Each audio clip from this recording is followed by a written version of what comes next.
সর্ব পরীক্ষা দিতে চলেছি মা। তুমি হতভাগীর সহায় থেকো মা, তুমি হতভাগীর সহায় থেকো।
কি পরীক্ষা দেবেন দত্ত মহাশয়?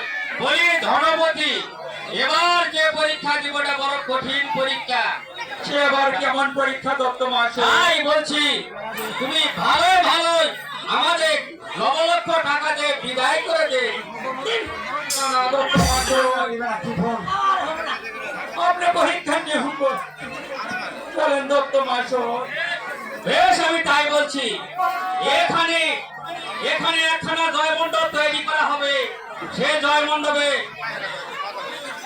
কাষ্ঠ দিয়ে অগ্নি ধারণ করা হবে। ওই অগ্নির মধ্যে মা খুলনা সুন্দরীকে ছেড়ে দেওয়া হবে।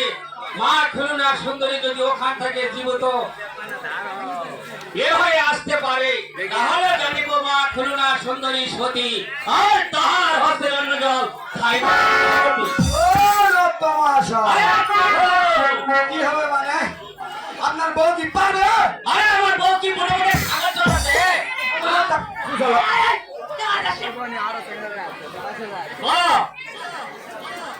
নানা দত্ত মহাশয়, আমি খুলনা নিকট জেনে দেখি সে পরীক্ষা দিবে কিনা। সেটাই বলছি, এটা বড় কঠিন পরীক্ষা। অগ্নির ভিতর, অগ্নিতে সর্বলোক কাষ্ঠ লোহা সবকিছু গলে যায়। তাই বলছি ভালোই ভালো আমাদের লক্ষ টাকাতে বিদায় করে দিই। বলি দত্ত মহাশয়,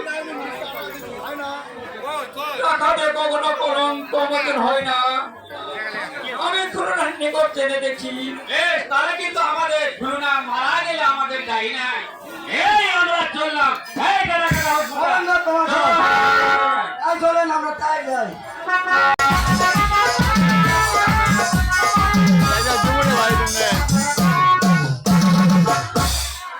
বলি প্রভু, তোমার চরণে প্রণাম প্রভু। আশীর্বাদ করেছি রে সুখী হও। বলি প্রভু, আবার আমায় কি জন্য ডেকেছেন প্রভু? বলি প্রিয়ে, এবার দত্ত মহাশয়কে পরীক্ষা দিয়েছে, প্রবেশ করাবে। আর ওই ঘরে উনুন জ্বালিয়ে দিবে। আর তুমি যদি ওই ঘর হইতে জীবিত বাইর হইতে পারো, তাহলে জানিবে তুমি সত্যি, আর তোমার হস্তের অন্য দল খাইবে শীঘ্র গতি। বলি প্রিয়ে, এ পরীক্ষা আমি তোমাকে দিতে দিব না প্রিয়ে। কেননা আগুনে লোহা গলে, আর তুমি তো সামান্য মানুষ। আমি এ পরীক্ষা দিতে দিব না প্রিয়ে। বলি প্রভু, আমি আগে মা দেবীর আজ্ঞা জেনে দেখি প্রভু, তারপর আমি তোমার নিকট খুলে বলবো প্রভু। তুমি এখন অন্তঃপুরে যাও প্রভু। বেশ প্রিয়ে।